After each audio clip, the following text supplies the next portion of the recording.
অনলাইনে বেআইনি ওষুধ বিক্রি, ভুয়ো প্রেসক্রিপশনে হোম ডেলিভারি এবং অতিরিক্ত ছাড়ের প্রতিবাদে দেশ জুড়ে একদিনের প্রতীকী ধর্মঘটে সামিল হলেন ত্রিপুরার শান্তির বাজারের কেমিস্ট অ্যান্ড ড্রাগিস্টরা। All India organisation of chemist and ড্রাগিস্টদের ডাকে বুধবার ত্রিপুরার শান্তির বাজার, বাইখোড়া, মনুবাজার ও জোলাইবাড়ি এলাকার সমস্ত লাইসেন্সপ্রাপ্ত ওষুধের দোকান বন্ধ রাখা হয়। All Tripura chemist and druggist অ্যাসোসিয়েশনের দাবি, অনলাইন নিয়ম না মেনে ওষুধ বিক্রি জনস্বাস্থ্যের পক্ষে বিপজ্জনক হয়ে উঠেছে।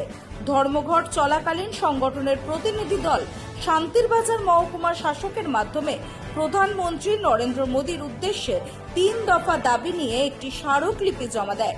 সংগঠনের নেতৃত্বের বক্তব্য, ওষুধ সাধারণ পণ্য নয়, যাচাই ছাড়া অনলাইনে বিক্রি চলতে থাকলে রোগীর জীবন ঝুঁকির মুখে পড়বে এবং ছোট কেমিস্টদের ভবিষ্যৎ সংকটে পড়বে। যদিও ধর্মঘটের দিন জরুরি ও জীবনদায়ী ওষুধের পরিষেবা চালু ছিল বলে জানা গিয়েছে।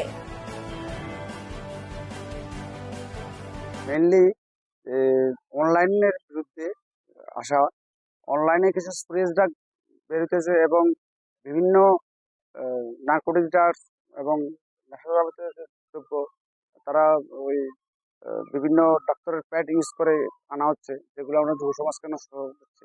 সেই জন্য আমরা চাই অনলাইনের বিরুদ্ধে আজ ত্রিপুরা বন্ধ রাখা হয়েছে। আমরা তার সঙ্গে সামিল হয়েছে শান্তির আছে যে মহাজয়কে আমরা চিঠি দিয়েছি এবং তাদের সঙ্গে কথাবার্তা বলেছি।